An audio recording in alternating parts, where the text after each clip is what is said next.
فقط یو هدف لپاره. قومیت مطرح نه دی، موږ یو ملت یو. د دې جملې تر سرلیک لاندې وړمه ورځ د پکتیکا د اطلاعات او کلتور ریاست د ځوانانو، قومي مشرانو او دیني عالمانو ګډه غونډه رابللې وه.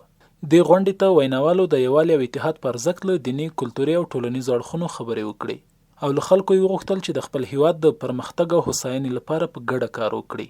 دوی وویل موږ په یووالي سره کولی شو چې د هیواد له ګریوانه د ټولو لرې او نږدې دښمنانو لاسونه وکاږو. بر هیچ مملکت و بر هیچ خارجه را ما اجازه نمیدیم که در داخل افغانستان، در داخل قومهای افغانستان را دست میزنند، به خاطر از اون که اینجا کلگی ما یک ملت هستیم.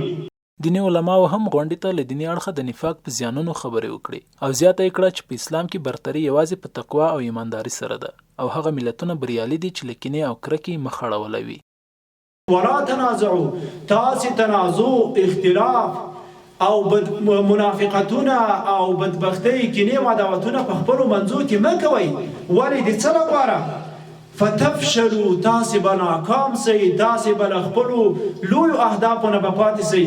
په دې وروستیو کې د ترهګرو لخوا د هیواد په پلازمینه او ځینو نورو ولایتونو کې په مذهبي او ښوونیزو مرکزونو خونړي بریدونه وشو چې په پایله کې ځینو مغرضو کړیو په افغانستان کې د میشتو قومونو ترمنځ نفاق ته لمن ووهله.